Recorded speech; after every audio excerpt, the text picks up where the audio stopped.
مسلمون.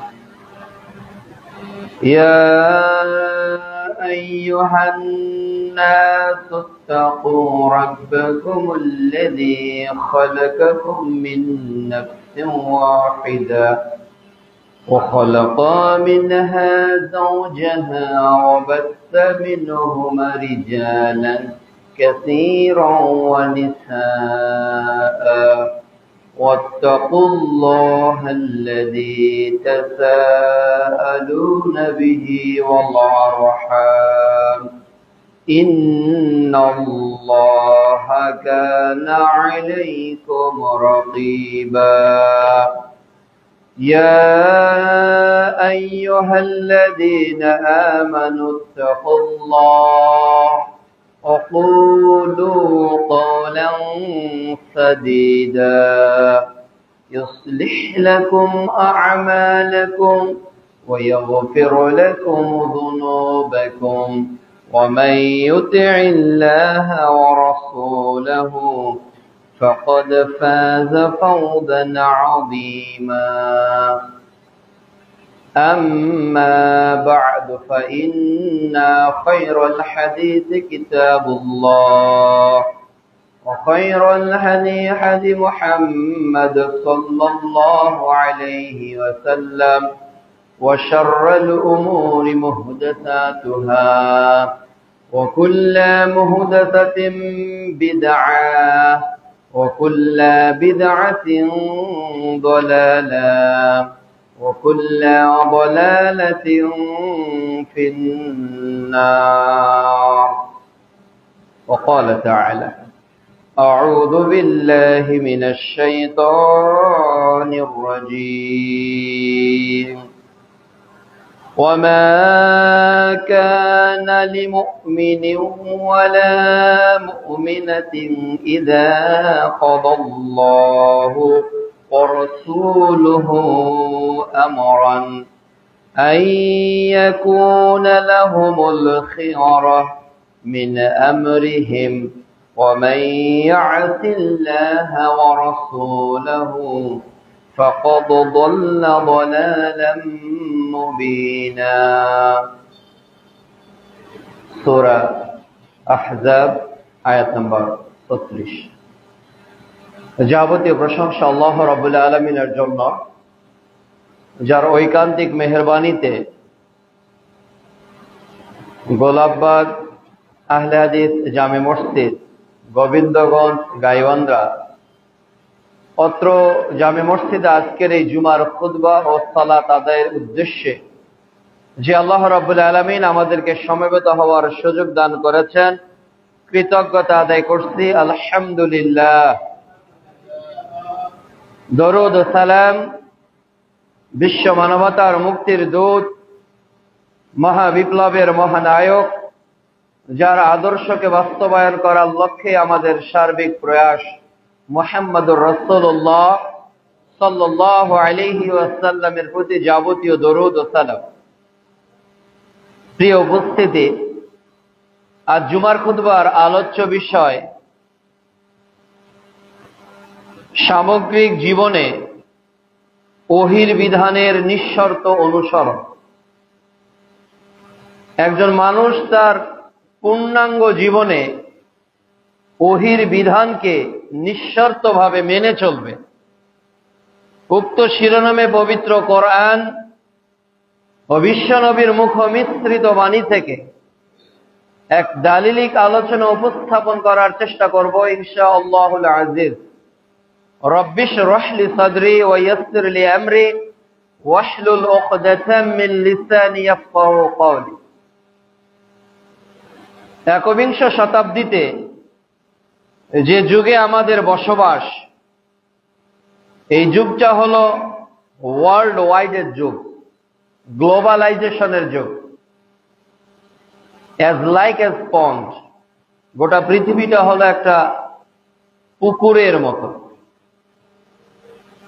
Europe থেকে Africa, Asia থেকে প্রাচ্য, সবকিছুই এখন আপনার আমার হাতের মধ্যেই তথ্য মজুদ রয়েছে। কোথায় কোন জাতির উত্থান, কোথায় কোন আদর্শের জয় যায় অবস্থা, এটা আজকে আমাদের কাছে দিবালোকের ন্যায় স্পষ্ট। গোটা পৃথিবীতে যে মনুষ্য সভ্যতার পশুত্ব বরণ, এটা আজকে আমরা অবলীলায় তা স্বীকার করতে বাধ্য হয়েছে। আজকে মনুষ্য সভ্যতার যুগে আমরা বসবাস করেও আধুনিকতার সর্বোচ্চ ছোঁয়া আমাদের কাছে থাকলেও আমাদের শিষ্টাচার, আমাদের আদব, আখলাক, চরিত্র পশুকেও হার মানিয়েছে। আজকে আমাদের পথ চলা, আজকে আমাদের কথা বলা, আজকে আমাদের জীবন যাপন করা, কোনোটাই যেন কোরআন হাদিসের তোয়াক্কা না করেই চলছে। কেন? আমাদের পেশি শক্তি কি কম? একটা কোরআনের শক্তি আর কত বেশি, ওকে চাইলে ছুঁড়ে ফেলে দেওয়া যায়। আমাদের অর্থ শক্তি কি কম? এই হাইওয়ে পাশের 1% জায়গার দাম কোটি টাকা। কাজে আমি তো এই এলাকার সবচেয়ে বেশি ধনাঢ্যশীল, কাজে কোরআন হাদিসে যাই থাক, আমি যেটা বলবো দ্যাট ইজ ল। এই নীতিতে আজকে আমরা চলমান। যারা আবার একটু শিক্ষিত, সুশীল সমাজ, 2-4টা বিদ্যা অর্জন করেছে, নিবন্ধনে পাশ করেছে, অথবা বিসিএস ক্যাডার হয়েছে, অথবা এমবিবিএস ডাক্তার হয়ে একটা চেম্বার খুলে বসে আছে, তার এই বিদ্যার কাছে গোটা পৃথিবী যেন অসহায়। তার বিদ্যাকে জাহির করার জন্য এমন কোন জায়গা নেই সে ব্যবহার করে না। গোটা পৃথিবীতে এমনি করে চলছে অর্থের বড়াই, ক্ষমতার বড়াই, ইলমের বড়াই। এর মূল কারণ হলো যে মানুষ যখন আল্লাহ প্রদত্ত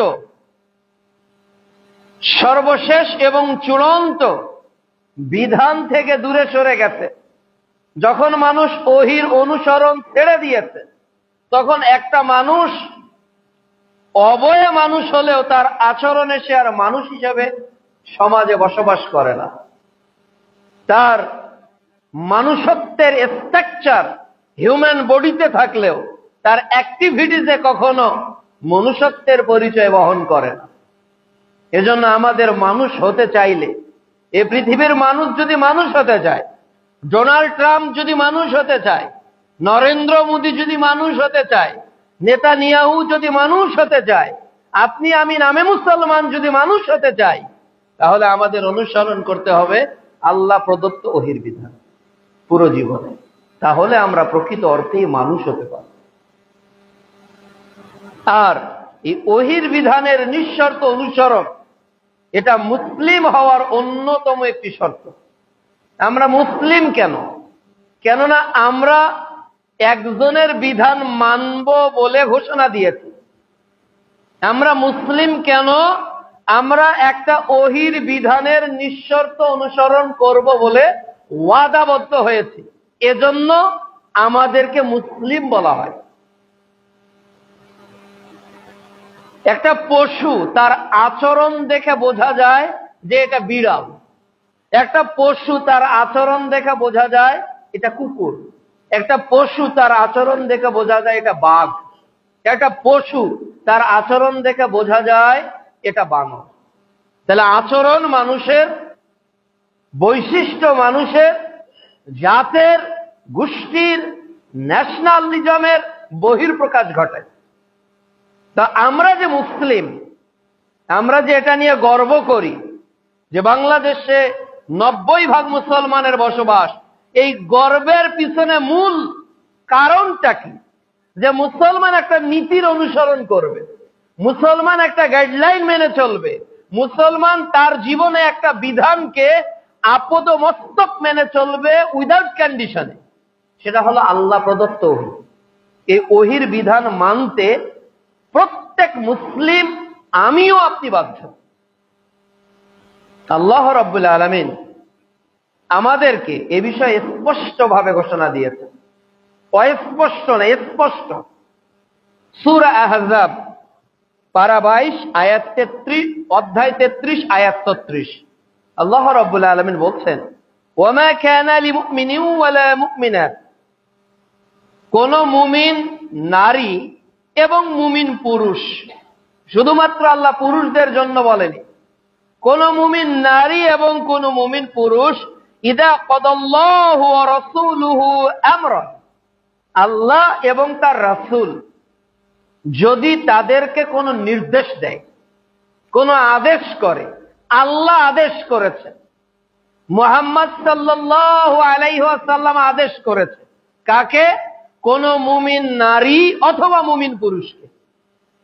তাহলে আজকে এখন আমরা যারা আলোচনা শুনছি, অবশ্যই মসজিদে এসেছি মানে নিজেকে মুমিন দাবি করি। উজু করে বসেছি 2 রাকাত সালাত আদায় করে, তার মানে নিজেকে মুমিন দাবি করেই বসেছি।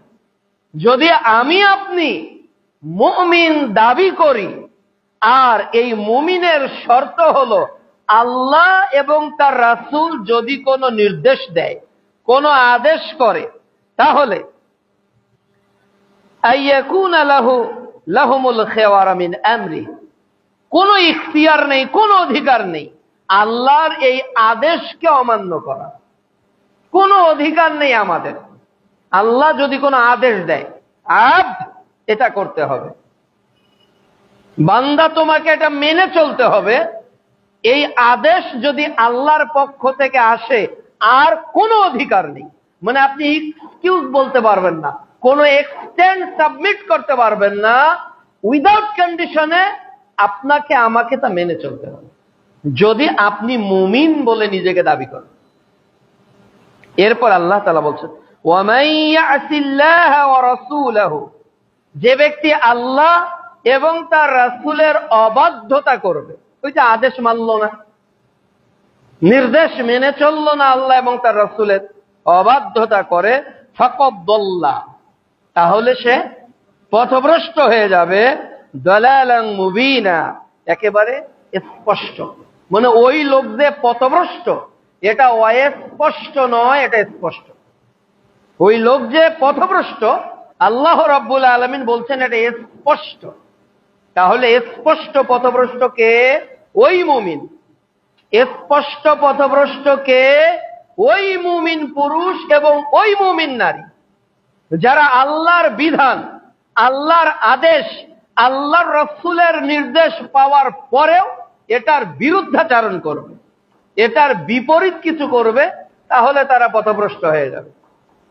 শুধু তাই না, আল্লাহ রাব্বুল আলামিন আরো কি বলছেন দেখেন, সূরা নিসা অধ্যায় 4 আয়াত 65 আল্লাহ তাআলা বলছেন, ফালা ওয়া রাব্বিকা লা ইউমিন, তোমার রবের শপথ তারা মুমিন নয়।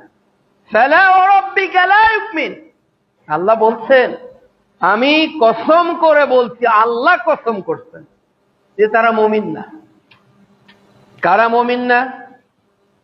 হাত্তা ইউহাক্কিমুকা ফীমা শাজারা বাইনাহুম, তাদের মধ্যে যে বিবাদ, তাদের মধ্যে যে গন্ডগোল, এটার মীমাংসাকারী যতক্ষণ মানুষ রাসূল সাল্লাল্লাহু আলাইহি ওয়াসাল্লামকে মেনে নেয়, ততক্ষণ পর্যন্ত সে মুমিন হতে পারবে না। কসম দিয়ে কে বলছেন? আল্লাহ বলছেন।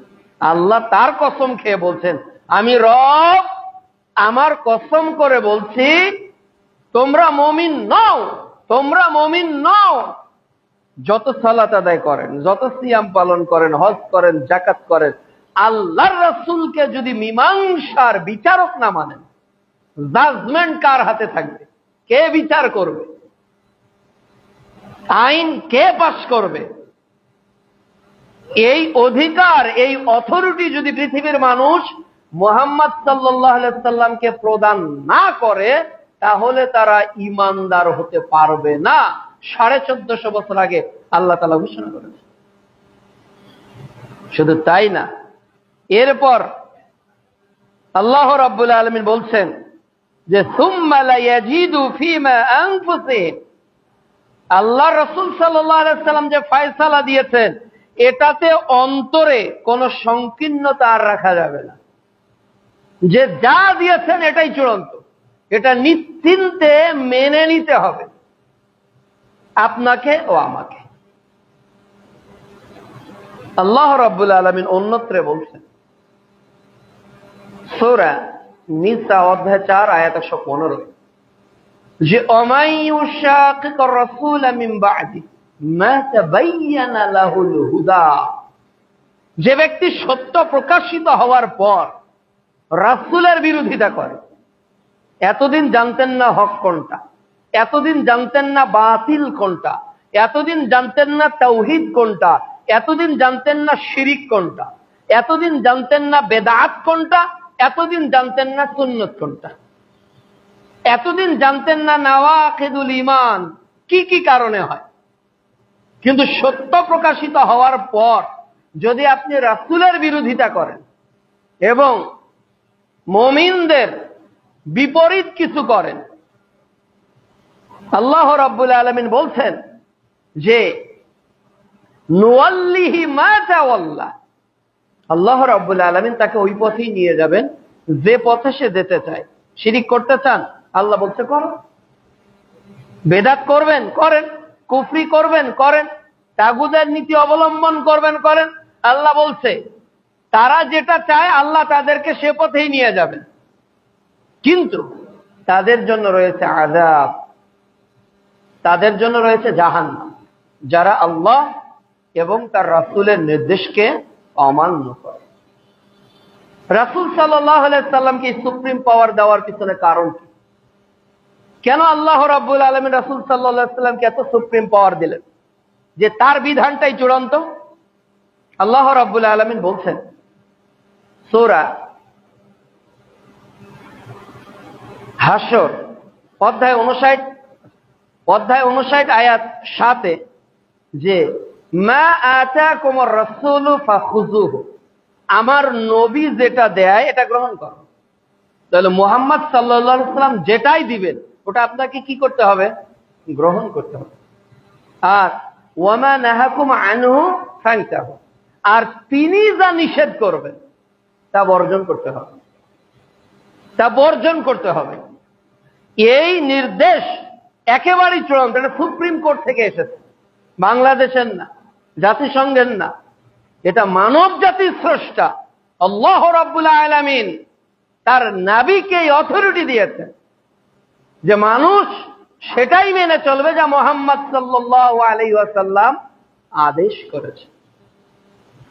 এখন এভরিবডি কোয়েশ্চেন ইয়োরসেলফ, আপনি আপনাকে প্রশ্ন করেন, কোরআনে 6000-এরও বেশি আয়াত, কুতুবে সিত্তার 6টি গ্রন্থ সহ অসংখ্য গ্রন্থ রয়েছে, রয়েছে তাফসীর, রয়েছে সাহাবীদের কওল, আমাল, এই যে বিশাল এক ইলমের জগৎ, ওহির জগতে যা কিছু আছে পৃথিবীতে মওজুদ, কেননা কোনোটাই তো মিস্টেক হয়ে যায়নি, কোনোটাই তো হারিয়ে যায়নি, কিয়ামত পর্যন্ত হারিয়েও যাবে না, এ ওয়াদা করেছেন আল্লাহ তাআলা। সূরা হিজর অধ্যায় 15 আয়াত 9, আল্লাহ রাব্বুল আলামিন বলছেন ইন্না নাহনু নাযালনা যিকর ওয়া ইন্না লাহু লাহাফিযুন, আমি জিকির, আমি কোরআন হাদিসকে নাজিল করেছি, এটাকে আমি প্রেরণ করেছি, অবতীর্ণ করেছি জিবরিলের মাধ্যমে, আর এই কোরআন ও সুন্নাহকে হেফাজত করার দায়িত্ব আমি আল্লাহ। তাহলে পৃথিবী থেকে কোনোদিনও আল্লাহ তাআলার দেওয়া ওহির কোন বিধানকে ধ্বংস করা, হারিয়ে দেওয়া, গোপন করা সম্ভব না। টুডে অর টুমরো এটা বিকাশিত, প্রকাশিত, উদ্ঘটিত হবেই, এনিহাউ হবেই এটা। তাহলে আপনার আমার জন্য করণীয় কি? ওহির বিধানের নিঃশর্ত অনুসরণ, নিঃশর্ত অনুসরণ করা, তাহলেই জীবনে সফলতা আসবে, তাহলেই জীবনে মুক্তি মিলবে। কেন রাসূলুল্লাহ সাল্লাল্লাহু আলাইহি সাল্লামকে আল্লাহ এই ক্ষমতা দিলেন? কেননা আল্লাহ রাব্বুল আলামিন বলছেন সূরাতুন নাজম অধ্যায় 53 আয়াত 3 ও 4, যে ওমা ইয়ানতিকু আনিল হাওয়া ইন হুয়া ইল্লা ওয়াহয়ুহা, আমার নবী প্রবৃত্তির পরায়ণ হয়ে কোনো কথা বলেন না। তিনি যেটা বলেন সেটা কি? ওহী। তিনি যেটাই বলেন সেটাই ওহী। রাসূলুল্লাহ সাল্লাল্লাহু আলাইহি ওয়াসাল্লাম নিজে থেকে কোনো কথা মন চাইলো বানিয়ে বলল? আমাদের নেতাদের মতো, আমাদের রাষ্ট্রপ্রধানদের মতো, বিশ্বের নেতাদের মতো মন যা চাইলো বলল, মাতালের মতো? না, তিনি যেটা বলেছেন এটা ওহী প্রদত্ত।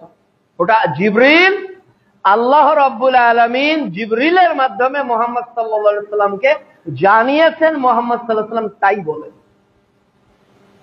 এমনকি তিনি উযু যখন করতেন, তিনি এক আঞ্জলি পানি থুতনিতে দিতেন হিলালের সময়। আবু দাউদ কিতাবুত তাহারাতের 145 নম্বর হাদিস। তিনি বলেছেন, হাকাযা আমুরানা রব্বি, এইভাবে আমাকে পানি দেওয়ার জন্য আমার রব আদেশ করেছে। তার মানে এটা যে আমি পানি দিচ্ছি, মন চাচ্ছে যে বালতি থেকে নিয়ে, টেপ থেকে নিয়ে এক আঞ্জলি পানি আপনার মতো করে দিবেন না, এ সুযোগ উজুর শুরু থেকে শেষ নেই। এ সুযোগ উজুর শুরু থেকে শেষ নেই। আপনি উজুর মাঝখানে মন চাইলে একটু পানি পেটে দিলেন, সম্ভব না। এটা বিধান, এটা বিধান। মুহাম্মদ সাল্লাল্লাহু আলাইহি ওয়াসাল্লাম এক আঞ্জলি পানি থুতনিতে দেবেন, এটাতেও অনুমোদন কাকে দেওয়া লাগবে? আল্লাহ তাআলা। আল্লাহ বলেছেন, আল্লাহ নির্দেশ দিয়েছেন, এজন্য মুহাম্মদ সাল্লাল্লাহু আলাইহি ওয়াসাল্লাম তাই করেছেন। কিন্তু আজকে আপনি আমি এই ওহীর বিধানকে কতটুকু মেনে চলছি? জীবনের ক্ষেত্রে, চলার ক্ষেত্রে, বলার ক্ষেত্রে, মানার ক্ষেত্রে সবই তো মওজুদ। দেখুন, ইসলামের দ্বিতীয় খলিফা নাম হলো ওমর রাদিয়াল্লাহু তাআলা আনহু। ওমরের শাসন ক্ষমতা অনেক বিস্তর ছিল, আমরা জানি। দারমিতে হাদিসটি এসেছে, মিশকাতুল মাসাবিতে এসেছে, প্রথম খণ্ড, ইলম অধ্যায়ের 194 নম্বর হাদিস, যে রাসূলুল্লাহ সাল্লাল্লাহু আলাইহি ওয়াসাল্লামের সামনে একদা ওমর রাদিয়াল্লাহু তাআলা আনহু তাওরাত পাঠ করতেছিলেন। রাসূল সাল্লাল্লাহু আলাইহি ওয়াসাল্লাম তাওরাত পড়া অবস্থায় রাগ হয়ে গিয়েছেন ওমর রাদিয়াল্লাহু তাআলা আনহুর উপর। আবু বকর রাদিয়াল্লাহু তাআলা আনহু এই দৃশ্য দেখে ওমর রাদিয়াল্লাহু তাআলা আনহুকে বলছে, তোমার ধ্বংস হোক, তুমি কেন তাওরাত পাঠ করো? রাসূলের দিকে তাকাও। ওমর রাদিয়াল্লাহু তাআলা আনহু বিশ্ব নবীর দিকে তাকালেন। রাসূল সাল্লাল্লাহু আলাইহি ওয়াসাল্লামের চেহারা লাল হয়ে গিয়েছে। তখন ওমর রাদিয়াল্লাহু তাআলা আনহু বললেন, রাদিতু বিল্লাহি রাব্বান ওয়া বিল ইসলামি দীনাও ওয়া বিমুহাম্মাদান নাবিয়্যা। আমি আল্লাহকে রব, ইসলামকে দিন, আর মুহাম্মদ সাল্লাল্লাহু আলাইহি ওয়াসাল্লামকে নবী হিসেবে পেয়ে সন্তুষ্ট। তাহলে এই তিন জিনিস, আল্লাহকে রব, ইসলামকে দিন, আর মুহাম্মদ সাল্লাল্লাহু আলাইহি ওয়াসাল্লামকে নবী, এই তিন জিনিস পেয়ে আমি সন্তুষ্ট। আমি ওমরের আর কিছুই লাগবে না। এবার রাসূল সাল্লাল্লাহু আলাইহি ওয়াসাল্লাম বলছেন, ওমর, আজকে যদি তোমরা আমার অনুসরণ না করে তাওরাতের অনুসরণ করো, তাহলে তোমরা পথভ্রষ্ট হয়ে যাবে। আজকে আমার অনুসরণ না করে যদি তাওরাতের করো, তাহলে তোমরা কি হবে? পথভ্রষ্ট হবে। তাহলে ওহীর বিধান মানলেও আপনি পথভ্রষ্ট হবেন, আপনি জাহান্নামে যাবেন। ওহীর বিধান মানলেও জাহান্নামে যাবেন। তাওরাত কার প্রেরিত ওহী? বলেন, আল্লাহ প্রেরিত ওহী। তো ওহীর বিধান মানা তো দূরের কথা, পড়া শুরু করেছে ওমর রাদিয়াল্লাহু তাআলা। আর রাসূল সাল্লাল্লাহু আলাইহি ওয়াসাল্লাম বলছেন, ওহীর বিধান যদি এখন মানো তাওরাত, তাহলে তোমরা পথভ্রষ্ট হয়ে যাবে। শুধু তাই না, তাওরাত যার উপর প্রেরিত, ওই মূসা আলাইহিস সালাম যদি আমার সাক্ষাৎ পেতেন, মূসা আলাইহিস সালাম নবী নবী নবী চলতে আছে তার নবুত্ব, এখন তিনি আমার সাক্ষাৎ পেয়ে গেছেন, দেখা হয়ে গেছে যে আমি মুহাম্মদ সাল্লাল্লাহু আলাইহি ওয়াসাল্লাম এখন আল্লাহর নবী। তাহলে মূসা আলাইহিস সালামও আমার অনুসরণই করতেন, আর তার দিনকে মেনে চলত না। তাহলে এই হাদিস যদি আপনি শুনে থাকেন, এই হাদিস যদি আপনি বুঝে থাকেন, তাহলে এখন বলেন যে আল্লাহ প্রেরিত নবী মুসা আলাইহিস সালাম তার অনুসরণ করলে বিশ্বের মানুষ পথভ্রষ্ট হয়ে যায়। আল্লাহ প্রেরিত বিধান তাওরাত, তার অনুসরণ করলে উম্মতে মুহাম্মাদি জাহান্নামের কাতারে যাবে। তাওরাত আল্লাহ প্রেরিত ওহী, মুসা আলাইহিস সালাম আল্লাহ প্রেরিত নবী। এরপরেও মুসা আলাইহিস সালামের নীতি চলে না, তাওরাতের বিধান চলে না কেন? কোরআন এসেছে তাই। মুসা আলাইহিস সালামের আদর্শ চলে না কেন?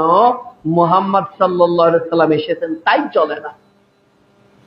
তাহলে ওহী থাকতে যদি পূর্বের ওহী বাতিল হয়, নবী থাকা অবস্থায় যদি পূর্বের নবী বাতিল হয়, তাহলে কোরআন আছে আর কোন ওহীর বিধান আপনি মানতে পারবেন? সেটা তাওরাত হোক, জাবুর হোক অথবা ইনজিল হোক, একটাও পারবেন না। যতই তা মুসা আলাইহিস সালামের উপর নাজিল হোক তাওরাত, যতই তা দাউদ আলাইহিস সালামের উপর নাজিল হোক জাবুর, যতই তা ঈসা আলাইহিস সালামের উপর নাজিল হোক ইনজিল, এর পরেও এই তিন নবীর এই তিনটা কিতাব যদি অক্ষত থাকে, এরপরেও পৃথিবীর মানুষ তা অনুসরণ করতে পারবে না। করলেই জাহান্নামী, করলেই পথভ্রষ্ট হবেই হবে। এখন আপনার কাছে আমার প্রশ্ন, যদি আল্লাহ প্রেরিত বিধান তাওরাত না চলে, তাহলে বাংলাদেশের সংবিধান কেমনে চলে? বাংলাদেশের সংবিধান থেকে তাওরাতটা কম দামি না বেশি দামি? বলেন আপনি। বাংলাদেশের যেটা সংবিধান আছে, এই সংবিধানের চেয়ে তাওরাত এর কিতাবটা কম মর্যাদার নাকি অনেক বেশি মর্যাদা? অনেক বেশি মর্যাদা। তাওরাতের যে বিধানটা, এই বিধানটা একদিকে, আর একদিকে গণতন্ত্রের বিধান। তো কোনটা দামি? গণতন্ত্রের নীতি নাকি তাওরাতেরটা? তাওরাতেরটা। তো রাসূল সাল্লাল্লাহু আলাইহি ওয়াসাল্লাম বলছেন তাওরাতের যদি কেউ অনুসরণ করে সে জাহান্নামে যাবে। তো কেউ যদি গণতন্ত্রের করে সে কি ফেরদৌসে যাবে নাকি? It's a very easy equation, but you don't understand it. এটা একেবারে সহজ ইকুয়েশন, কিন্তু আপনি এটা বুঝতে পারেন না, চাচ্ছেন না। You don't want to understand it. আপনি এটা বুঝতেই চাচ্ছেন না, কেননা আপনার মাথায় বস্তাপচা নীতি একেবারেই বদ্ধমূল হয়ে আছে। আপনি বুঝতেছেন না ওহীর বিধানকে মানবো কোথায়, কিভাবে অনুসরণ করব। পুরো জিন্দেগিতে ওহীর বিধানের বাইরে যা আছে সবই বাতিল, যা আছে সবই বাতিল। যদি বাংলাদেশে সোনার মন্ত্রী আসে, সোনার প্রধানমন্ত্রী আসে, যার জীবনে কোনো মিথ্যা কথা নেই, যার জীবনে কোনো গীবাত নেই, যার জীবনে কোনো চগলখড়ি নেই, যে কোনো নারীর দিকে তাকাই নেই, এমন নেতাও যদি প্রধানমন্ত্রী বাংলাদেশের হয়, আর তিনি যদি কোরআন হাদিস অনুযায়ী পৃথিবী না চালান, তাহলে গোটা পৃথিবীর কোন মুসলমান তার অনুসরণ করতে পারবে না। এটাই চূড়ান্ত। ডক্টর ইউনূস তো দূরের কথা, এর আগের 7-8 জন প্রধানমন্ত্রী তো অনেক দূরের কথা। যদি কোনো ফেরেশতাও আসে বাংলাদেশের প্রধানমন্ত্রী, আর ফেরেশতা যদি আব্রাহাম লিঙ্কনের অনুসরণ করে, ওই ফেরেশতাকে এক বৈঠকে 22 তালাক দিতে হবে, 3 তালাক এক বৈঠকে দিতে হবে, ওই ফেরেশতাকে তালাক দিতে হবে। কেন? মুহাম্মদ সাল্লাল্লাহু আলাইহি ওয়াসাল্লামের দিন টিকে থাকতে পৃথিবীতে আর কোনো দিন ইসলাম ছাড়া গ্রহণ করা যাবে না। শুধু তাই না, এটা তো পূর্বের কথা বললাম। মুসা আলাইহিস সালাম হলেন মুহাম্মদ সাল্লাল্লাহু আলাইহি ওয়াসাল্লামের পূর্বের নবী। মুহাম্মদ সাল্লাল্লাহু আলাইহি ওয়াসাল্লামের পর আর 2 জন আসবেন। একজন হলেন ঈসা আলাইহিস সালাম, আর একজন হলেন ইমাম মাহদী। 2 জন আসবেন না? আচ্ছা বলেন, পূর্বের মুসা আলাইহিস সালাম বাদ, এবার পরে যারা আসবে, আচ্ছা বলেন, যে লোকটা পরে আসতেছে ঈসা আলাইহিস সালাম, এই মানুষটি কি পৃথিবীর মানুষের চেয়েও সবচেয়ে বেশি শ্রেষ্ঠ কিনা? ঈসা আলাইহিস সালাম যে পৃথিবীতে আসবেন, পৃথিবীতে যত মানুষ থাকবে সবার চেয়ে শ্রেষ্ঠ, সবার চেয়ে দামি মানুষ কে হবেন? ঈসা আলাইহিস সালাম। ওই শ্রেষ্ঠ, ওই দামি মানুষ, হয়তো সেই দিন পৃথিবীতে 200 কোটি কেন 2000 কোটি মানুষ থাকতে পারে। ওই দিন 2000 কোটি মানুষের সামনে ঈসা আলাইহিস সালাম গোটা বিশ্বের মানুষকে, এই 2000 কোটি মানুষকে যার দিকে ডাকবেন তিনি কি? মুহাম্মদুর রাসূলুল্লাহ সাল্লাল্লাহু আলাইহি ওয়াসাল্লাম।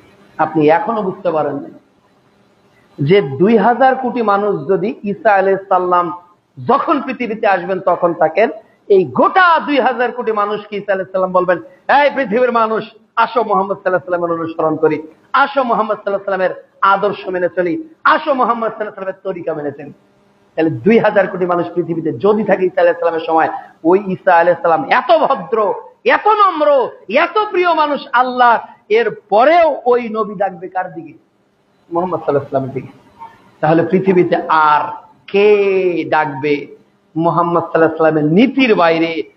আর পৃথিবীতে যত বড় টুপিওয়ালা, দাড়িওয়ালা, জুব্বাওয়ালা, পাগড়িওয়ালা জনসমাবেশ করে বাংলাদেশের সোহরাওয়ার্দী উদ্যান, বাংলাদেশের আর কোন বড় মাঠ তো দূরের কথা, গোটা বাংলাদেশের সব মানুষকে যদি কোনো আলেম, বাংলাদেশের সব মানুষকে যদি আলেম, সে সব মুসলমানকে একত্রিত করে, আর ওই টুপিওয়ালা, দাড়িওয়ালা যদি কোরআন ও সুন্নাহর আল্লাহর রাসূলের নীতি বাদ দিয়ে আব্রাহাম লিঙ্কনের নীতিতে ডাকে, ওই 18 কোটি জনগণকে তালাক দিয়ে একা গাছের শিকড় ধরে থাকতে হবে যদি নিজেকে উম্মতে মুহাম্মাদি বলে দাবি করে। এটাই চরম। ওই দিন যদি বাংলাদেশে 150 কোটি মানুষ হয়, আর 150 কোটি মানুষকে যদি 100 কোটি মুসলমান হয়, ওই 100 কোটি মুসলমানকে যদি কোনো আলেম গণতন্ত্রের দোহাই দিয়ে, আব্রাহামের লিঙ্কনের দোহাই দিয়ে এক মঞ্চে ডাকে, ওই মঞ্চকে তালাক দিতে হবে, প্রয়োজনে ছাগল নিয়ে পাহাড়ে গিয়ে আজান দিতে হবে, আর সালাত আদায় করতে খেতে হবে, আনটিল আওয়ার ডেথ, আমাদের মৃত্যুর আগ পর্যন্ত এভাবেই চলবে। এরপরে ওই বৈঠকে সমাবেশে যাওয়া যাবে না। এটাই ইসলাম। কেন? যেই দিন ঈসা আলাইহিস সালাম পৃথিবীতে আসবেন, ওই দিন উনি আব্রাহাম লিঙ্কনের দিকে ডাকবেন না, ওই দিন উনি কার্ল মার্কসের দিকে ডাকবেন না, ওই দিন উনি লেনিনের দিকে ডাকবেন না, ওই দিন উনি মাও সেতুং এর দিকে ডাকবেন না, ওই দিন গোটা পৃথিবীর মানুষকে ডাকবেন, আসো আমরা অনুসরণ করি মুহাম্মদুর রাসূলুল্লাহ। তাহলে মুসা আলাইহিস সালাম অতীতে ছিল, তার সম্পর্কে আল্লাহ রাসূল কত কঠোর কথা বলেছেন। এরপর আসবেন আর একজন, তিনি হলেন ইমাম মাহাদি। বলেন, ইমাম মাহাদিকে মানুষ অনুসরণ করবে কেন? ইমাম মাহাদি কি বলবে? আসো নতুন একটা কালেমা পড়ো। ইমাম মাহাদি কি কালেমা শাহাদাতকে পরিবর্তন করবে?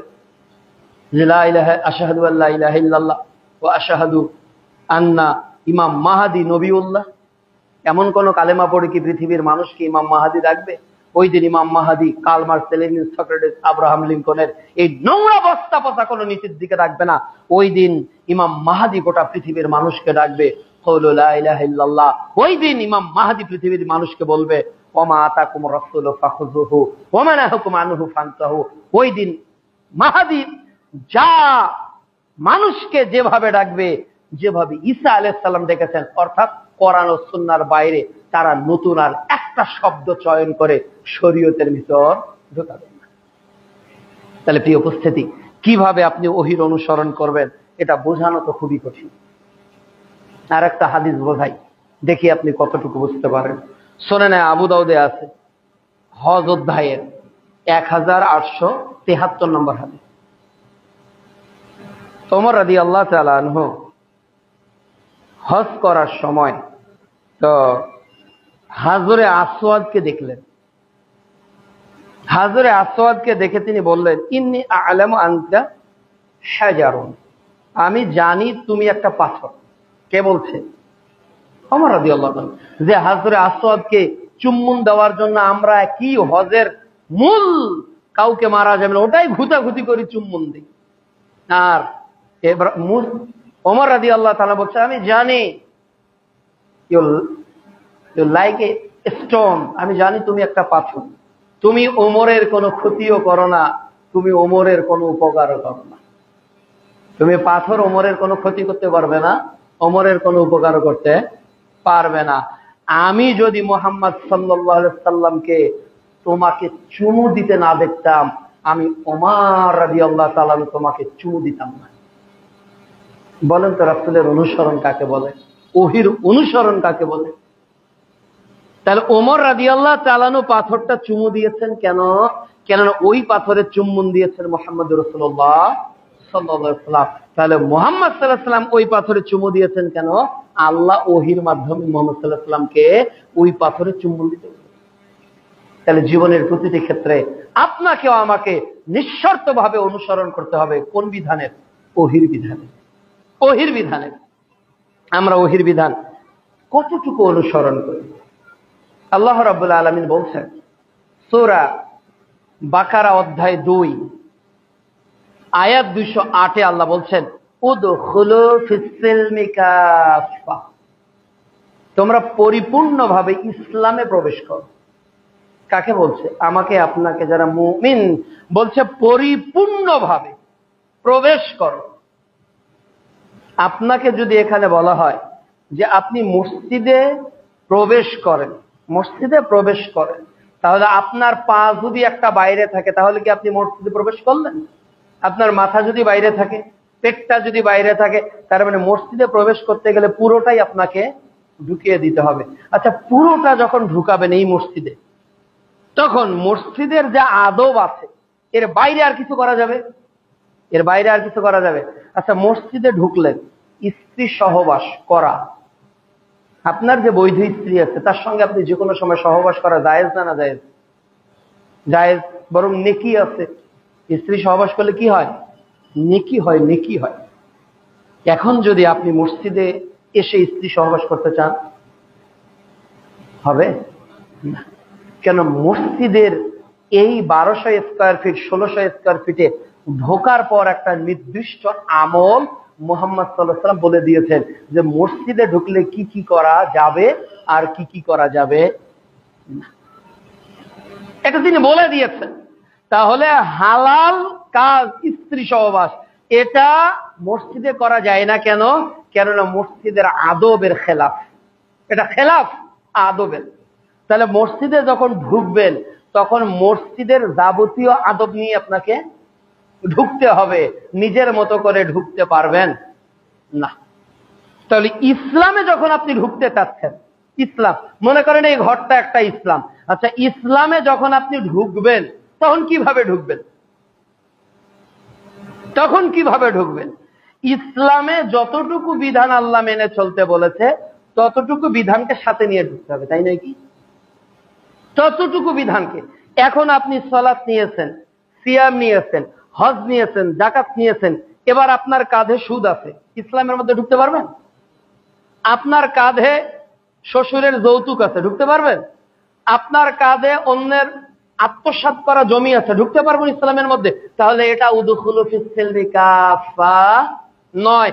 আপনার কাঁধের উপর গণতন্ত্র আছে, আপনার কাঁধের উপর নারী নেতৃত্ব আছে, আপনার কাঁধের উপর একদলকে পিটাও আর একদল ক্ষমতাও বসায় আছে, এখন আপনি ইসলামে পূর্ণাঙ্গ ঢুকতে পারবেন? কোয়াইট ইম্পসিবল, অসম্ভব। আল্লাহ বলছে উদখুলু ফিস সিলমি কাফা, পরিপূর্ণভাবে। তাহলে পরিপূর্ণভাবে ঢুকতে গেলে কাঁধে কিছু নেওয়া যাবে না, সাথে কিছু আর নেওয়া যাবে না, যেভাবে আল্লাহ যেতে বলেছে ওইভাবে। কিভাবে? সূরা আনআম অধ্যায় 6 আয়াত 162 আল্লাহ বলছে ইন্না সালাতি ওয়া নুসুকি ওয়া মাহইয়ায়া ওয়া মামাতি লিল্লাহি রাব্বিল আলামিন। বলো আমার সালাত, আমার কুরবানি, আমার জীবন, আমার মরণ পুরোটাই আল্লাহর জন্য। তাহলে পুরো লাইফটাই আল্লাহর জন্য। গণতন্ত্র কি আল্লাহর জন্য করেন নাকি ক্ষমতায় যাওয়ার জন্য করেন? আপনি তো ক্ষমতার জন্য লড়াই করছেন, ক্ষমতার জন্য, ইসলামের জন্য না তো, নিজের পদ কেটে গানোর জন্য। আর বলছে কি জানেন? সিস্টেমের ভিতর ঢুকে সিস্টেম পরিবর্তন করবে। গণতন্ত্রে ঢুকে আগে গণভবনে বসবে, এরপর ইসলাম আনবে। বাংলা একটা প্রবাদ আছে, পাগলে কিনা বলে আর ছাগলে কিনা খায়। এই প্রলাপটা হলো পাগলে কিনা বলে আর ছাগলে কিনা খাওয়ার মতো। এটা হলো অ্যান্ড্রয়েড ভার্সন। এখানে অ্যাপ্লিকেশনে অ্যাপেলের হবে, অ্যাপেলের অ্যাপ্লিকেশন এখানে হবে। কেউ যদি বলে যে আমি অ্যান্ড্রয়েডের ভার্সনে ঢুকে মানে অ্যাপেলের অ্যাপ্লিকেশনকে অ্যাপ্লাই করবে, এটা সম্ভব? সম্ভব? বিকাশের অ্যাপসে ঢুকে নগদে টাকা পাঠানো যাবে না? কেন যাবে না? সিস্টেমের ভিতর ঢুকে সিস্টেম পরিবর্তন করবে। নগদের ভিতর ঢুকে বিকাশে টাকা পাঠাবেন, আবার বিকাশের ভিতর ঢুকে নগদে টাকা পাঠাবেন। সিস্টেমে ঢুকে সিস্টেম পরিবর্তন করা যায় না। তো আপনার একটা অ্যাপসের ভিতর ঢুকে অ্যাপসকে পরিবর্তন করতে পারবে না। যেভাবে নগদ বলেছে ওইভাবে ওর 19 আর 20 করলে একটা টাকাও ট্রান্সফার হবে না, হবে না। একটা অ্যাপসের একটা নিয়ম আছে। আর কোরআন হাদিস এত পাগল যে একবার গণতন্ত্রের দিকে ঢুকবে, একবার জাতীয়তাবাদের ঢুকবে, একবার ধর্মনিরপেক্ষতাবাদের ঢুকবে, যে যেদিকে টাকবে আর সবাই নেমপ্লেট দিবে ইসলাম ইসলাম ইসলাম, হয়ে গেল ইসলাম। এই উপস্থিতি কাজে আনুগত্যের মাথাটা এক জায়গায় নোয়ান। লাফালাফি করে পৃথিবীতে কতদিন রাজত্ব চলবে? যেই দিন মৃত্যু হবে ওই দিন লাশটা যখন নামানো হবে তখন বলবেন বিসমিল্লাহি ওয়া আলা মিল্লাতি আব্রাহাম লিঙ্কন, বিসমিল্লাহি আলা মিল্লাতি মাও সেতুং, বিসমিল্লাহি আলা মিল্লাতি কার্ল মার্কস, বিসমিল্লাহি আলা মিল্লাতি লেনিন। হবে? মুক্তি মিলবে? অসম্ভব। রাসূল সাল্লাল্লাহু আলাইহি ওয়াসাল্লাম এর মিল্লাত ছাড়া, তার হুবহু অনুসরণ করা ছাড়া পৃথিবীর মানুষের মুক্তির আর দ্বিতীয় কোনো পথ নেই, আর দ্বিতীয় কোনো পথ নেই। এজন্য আপনার ব্যক্তি জীবন থেকে শুরু করে সামগ্রিক জীবনে আপনাকে অনুসরণ করতে হবে কোরআন ও সুন্নাত তথা ওহীর বিধানে।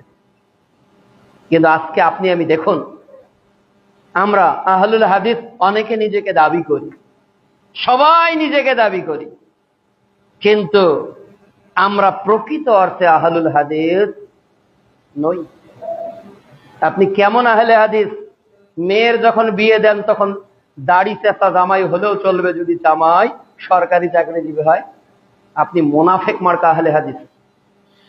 আপনি কেমন আহলে হাদিস? আপনি আবার ব্যাংকের চাকরি করেন, আপনার জামাই আবার ব্যাংকে চাকরি করে, আপনি আবার আহলুল হাদিস। আপনি আহলে হাদিস, আপনার মেয়ে আবার প্রাইমারিতে চাকরি করে। আপনি নাকি আহলে হাদিস? আপনি আহলে হাদিস, বাড়িতে ডিসলাইন চলছে। আপনি আহলুল হাদিস, আপনার মেয়েটা 3 পিস পরে হাই স্কুলে যাচ্ছে। আপনি হলেন বিশাল বড় কর্মী আর নেতা, কুপন আপনারই টাকা বেশি, সবার আগে আপনি প্রথম কাতারে, কিন্তু আপনি ব্যক্তিগত জীবনে আপনার নিজের শরীয়গত জীবনে কেবল ইসলামকে সালাত সিয়ামে মেনে চলেন, কিন্তু আপনার হোল লাইফে যে ইসলাম মানতে হবে এটা চিন্তা না করি আপনি আহলে হাদিস হয়ে গেছেন। এটা গগা মানে জগা খিচুড়ি আহলে হাদিস। পিওর আহলে হাদিস হতে হবে, পিওর। আল্লাহ পিওর জিনিস চান, আল্লাহ ভেজাল জিনিস চান না। খাঁটি হতে হবে নিজেকে। স্বর্ণকে পুড়ে পুড়ে যেমন খাঁটি করতে হয়, ত্যাগ তিতিক্ষা ধৈর্য সব কিছুকে মোকাবেলা করে নিজেকে আহলুল হাদিস হতে হবে। তাহলে ইমাম শাফির সেই উক্তি আপনার জন্য হবে, ইযা রাআইতু রাজুলান সাহাবুল হাদিস ফাকান্নী রাআইতু রাসূলুল্লাহ সাল্লাল্লাহু আলাইহি ওয়াসাল্লাম হাইয়া। আমি আহলুল হাদিসকে ব্যক্তিকে দেখলে আমি স্বয়ং আল্লাহ রাসূলকে জীবিত দেখতে পাই। কিন্তু আপনার একরকম দেখি, আপনার ছেলেকে আবার আর এক রকম দেখি, আপনার মেয়েকে আবার আর এক রকম দেখা যায়, আপনার স্ত্রী আবার আর এক রকম, আপনার পরিবারের লোকজন আবার আর এক রকম। আপনি হলেন ভ্যারাইটিজ স্টোর। আপনি কি স্টোর? Varieties store. সবকিছু আপনার বাড়িতে পাওয়া যায়। আপনার অর্থনীতি হলো সুদ ভিত্তিক অর্থনীতি। বোনের জমির ভাগে এখনো দেননি, বাপ মরে যাওয়ার 5 বছর হয়ে গেছে। কেমন করে আপনি সহিহ হাদিসের অনুসরণ করেন? এই জন্য আগে নিজের জীবনকে পরিবর্তন করেন, পুরো জীবনে ইসলামকে মেনে চলেন। সামি'না ওয়া আতা'না, যা শুনবেন তা মেনে চলেন। কিন্তু আমাদের আচরণ হলো সূরা বাকারা অধ্যায় 2 পারা 1 আয়াত 85, আফাতুমিনুনা বিবা'দিল কিতাব ওয়া তাকফুরুনা বিবা'দ। আমরা কিছু মানি আর কিছু অমান্য করি, অস্বীকার করি। এই উপস্থিতি। এজন্য আগে ব্যক্তি জীবনে ওহীর বিধান মেনে চলে। ব্যক্তি জীবন পুরো লাইফ একেবারে আপ টু বটম। চোখ কি দেখবে আল্লাহ বলেছে, কান কি শুনবে, জবান কি বলবে, হাত কি ধরবে, পা কোথায় চলবে, মস্তিষ্ক চিন্তা করবে, পেট কি খাবে, সব রেস্ট্রিকশন, সব অ্যাপ্লিকেশন, সব সিস্টেম আল্লাহ তাআলা বলে দিয়েছেন। অতঃপর আপনার পরিবার, সূরা তাহরিম অধ্যায় 66 আয়াত 6, আল্লাহ বলছে নিজে বাঁচো, নিজের পরিবারকে বাঁচো, নিজে বাঁচো, নিজের আহালকে বাঁচো। সহিহ বুখারী 2554 নম্বর হাদিস, রাসূলুল্লাহ সাল্লাল্লাহু আলাইহি ওয়াসাল্লাম বলছেন, তোমরা দায়িত্বশীল, তোমাদের দায়িত্ব সম্পর্কে জিজ্ঞেস করা হবে। কাজে আপনার পরিবারের ছেলে মেয়ে সন্তান কে কি করে এর উপর ভিত্তি করে আপনার জান্নাত জাহান্নাম। 3 শ্রেণীর লোক জান্নাতে যাবে না, হাদিস একাধিক দিন শুনেছেন বড় বড় আলেমদের কাছ থেকে। এর এক শ্রেণী হলো দায়ুস, যে তার পরিবারে ব্যয়াপনার সুযোগ দান করে, এ কখনো জান্নাতে যাবে না। তাহলে আপনার পরিবার সম্পর্কে আপনাকে সচেতন হতে হবে। এরপর আপনার অর্থনীতি কি খান, কতটুকু মুখে ঢোকান, ও মালিহি মিন আইনা ইকতাসাবাহু ওয়া ফিমা আনফাকাহু, টাকা আসে কিভাবে, ব্যয় হয় কোন পথে, এই হিসাব আপনাকে রাখতে হবে, করতে হবে। এভাবেই আপনার জীবন পরিচালনা করতে হবে। এরপর একটা সমাজে আপনি বসবাস করেন, এই সমাজে কিছু মানুষ থাকে, তাদেরকে আপনাকে সৎ কাজের আদেশ দিতে হবে, অসৎ কাজের নিষেধ করতে হবে। সূরা আল ইমরান অধ্যায় 3 আয়াত 104, আয়াত 110, সূরা তওবা অধ্যায় 9 আয়াত 71, সূরা হামিম সেজদা অধ্যায় 41 আয়াত 33, সূরা কাসাস অধ্যায় 28 আয়াত 87, সূরা মাইদা অধ্যায় 5 আয়াত 67। অনেক জায়গায় আল্লাহ বলছেন সৎ কাজের আদেশ দাও, অসৎ কাজের নিষেধ করো। মুহাম্মদ আমি যা দিয়েছি তা প্রচার করো। অসংখ্য আয়াতে আল্লাহ বলছে তা'মুরুনা বিল মা'রুফ ওয়া তানহাউনা আনিল মুনকার, সৎ কাজের আদেশ, অসৎ কাজের নিষেধ। সহিহ মুসলিম ঈমান অধ্যায়ের 49 নম্বর হাদিস, অন্যায় দেখবেন তো বাধা দিবেন হাত দিয়ে, অন্যায় দেখবেন হাতে না পারলে বলবেন মুখ দিয়ে, অন্যায় দেখবেন মুখে না পারলে ঘৃণা করবেন। এভাবে আপনাকে সমাজের প্রতি দায়িত্ব পালন করতে হবে, ওহীর বিধানের অনুসরণ করতে হবে, না হলে আপনি বিপদে পড়ে যাবেন। অনুরূপ ভাবে যারা প্রধান থাকবে, আপনার দায়িত্ব হলো কথাগুলো তাদের পর্যন্ত পৌঁছানোর ব্যবস্থা করা। সেটা চেয়ারম্যানের মাধ্যমে হোক, মেম্বারের মাধ্যমে হোক, সেটা উপজেলা প্রশাসনের মাধ্যমে হোক, সেটা যেটা প্রশাসনের মাধ্যমে হোক, আপনাকে বলা প্রয়োজন আসেন সামগ্রিক জীবনে কোরআন ও সুন্নাহর অনুসরণ করে সকল বিধানকে বাতিল করে সামগ্রিক জীবনে ওহীর বিধানকে কায়েম করি। এটা বলে যেতে হবে আনটিল ইওর ডেথ। জাতি মানবে কিনা জানি না, আপনার পরিবারের কেউ মানবে কিনা জানি না। হতে পারে আপনার ভাই কাবিলের আচরণ করবে, হতে পারে আপনার বাপ আজরের আচরণ করবে, হতে পারে আপনার সন্তান কেনানের আচরণ করবে, হতে পারে আপনার স্বামী ফেরাউনের আচরণ করবে, হতে পারে আপনার স্ত্রী নূহ আলাইহিস সালামের স্ত্রীর মতো আচরণ করবে। পৃথিবীর মানুষ কি আচরণ করলে আসে যায় না। আপনি বলেছেন কিনা এটা আল্লাহ বিচারের মাঠে করবেন, আপনি বলেছেন কিনা ওহীর বিধান প্রচার ও প্রতিষ্ঠার জন্য। প্রিয় উপস্থিতি, আপনাকে আমাকে এভাবে ওহীর বিধান পূর্ণাঙ্গ জীবনে হুবহু অনুসরণ করতে হবে। If we want to paradise after here, we must be follow, we must be followed in our whole life, not only salat, not only fasting, not only hajj, every time, every place, everywhere we must be follow the holy Quran and authentic hadith in our whole life. জান্নাত যেতে চাইলে আপনাকে কোরআন হাদিসকে চোখ বন্ধ করে অনুসরণ করতে হবে। কোরআনে আছে তার মানে হারাম আর যাব না, কোরআনে আছে জায়েজ এটা করব। মুহাম্মদ সাল্লাল্লাহু আলাইহি ওয়াসাল্লাম নিষেধ করেছেন আর করব না, মুহাম্মদ সাল্লাল্লাহু আলাইহি ওয়াসাল্লাম আদেশ করেছেন অতএব করব। অর্থাৎ আপনার প্রত্যেকটা গিয়ার হবে ইসলামে রাইট না রং। যদি না হয় সঙ্গে সঙ্গে হাইড্রোলিক ব্রেক, এক ধাপ আগানো যাবে না। এ নিয়ে যদি আপনি আপনার জীবনকে অতিবাহিত করতে পারেন, তাহলে আপনি পূর্ণাঙ্গ ওহীর বিধানের অনুসারী হয়ে সেই দিন মুহাম্মদ সাল্লাল্লাহু আলাইহি ওয়াসাল্লামের কাছ থেকে হাউজে কাউসারের পানি পান করতে পারবেন। না হলে ওই বাক্য শুনে আপনাকে যেতে হবে সুহকান সুহকান লিমান গায়্যারা বাদি, আপনাকে শুনতে হবে ফামান রাগিবা আন সুন্নাহ ফালাইসা মিন্না।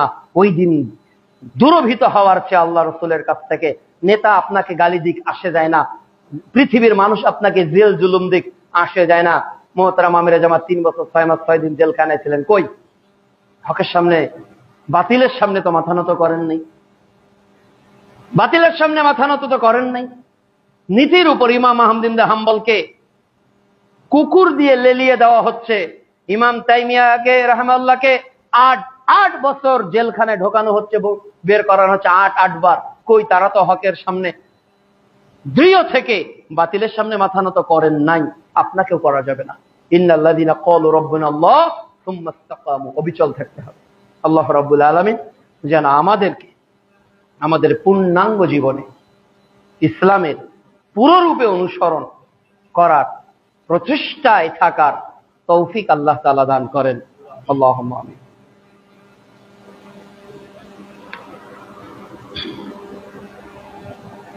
আলহামদুলিল্লাহ, আলহামদুলিল্লাহি ওয়াহদাহু ওয়াসসালাতু ওয়াসসালামু আলা মান লা নাবিয়্যা বা'দাহু।